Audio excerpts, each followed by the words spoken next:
Buenos días, buenas tardes y buenas noches. Punto A. ¿Cómo se formó el Antiguo Testamento? Primero, de Abraham a Moisés. Todo comenzó con Abraham, peregrino de Dios. Su emigración de Mesopotamia a la tierra Canaán puede parecer, a los ojos del historiador, bastante normal.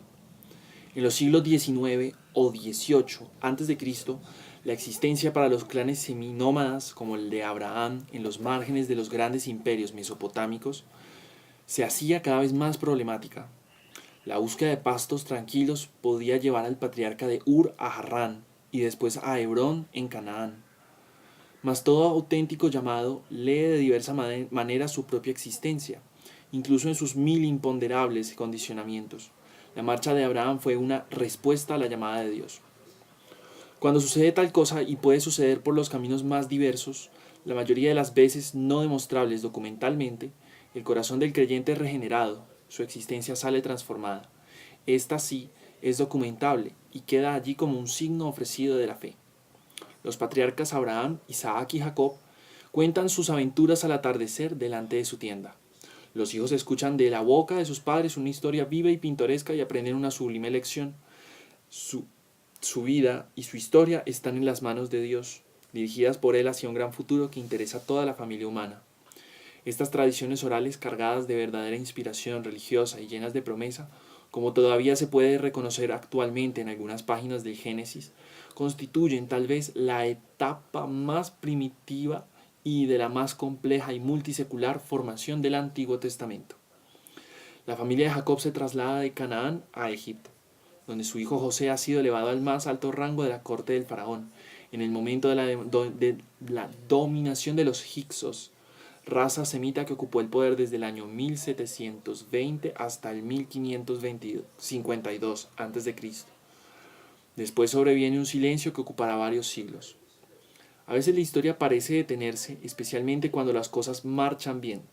La marcha de Abraham, el antiguo patriarca, parece ser que no tuvo influjo en el clan de los israelitas, pacíficamente instalados en el rico delta del Nilo. Pero a comienzos del siglo XIII a.C. sucede una crisis saludable. Los nuevos faraones, que ya no son semitas, condenan a la esclavitud a los extranjeros descendientes de Jacob. De nuevo un llamado de nombre Moisés escucha en el desierto la voz del Dios de sus padres, que enciende en él y en sus hermanos hebreos perseguidos la sed de la libertad. Éxodo fue el de Abraham, mas éxodo fue el de Moisés, quien guía esta vez no a un clan, sino a todo un pueblo por los difíciles senderos de la libertad, liberarse de los impedimentos externos para servir libremente a Dios y a la promesa universal de salvación. Nos encontramos hacia el 1250 a.C. Las antiguas tradiciones orales sobre las vicisitudes de los patriarcas se enriquecen con un grueso capítulo. La narración popular y el estilo de las epopeyas de los abusos que los egipcios cometían con los israelitas y la maravillosa liberación de los hebreos de aquella tierra de Egipto, bajo el liderazgo de Moisés.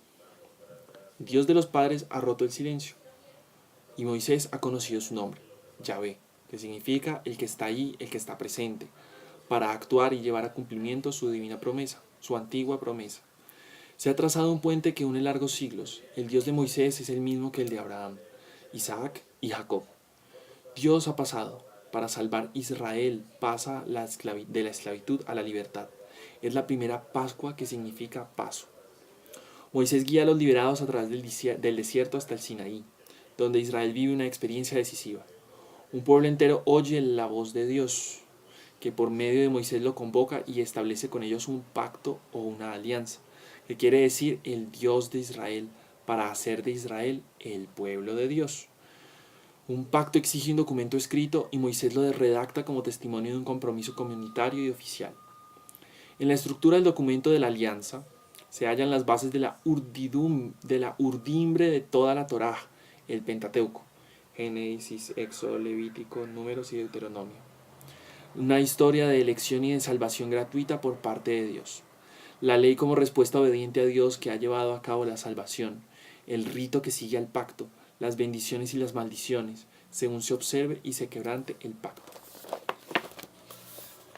Moisés muere en el monte Nebo de la tierra de Moab, frente a Jericó, con una doble nostalgia, la de ver el rostro de Dios, Éxodo 33:18, y tocar la tierra prometida, pero tiene que contentarse con verla desde lejos, Deuteronomio 34.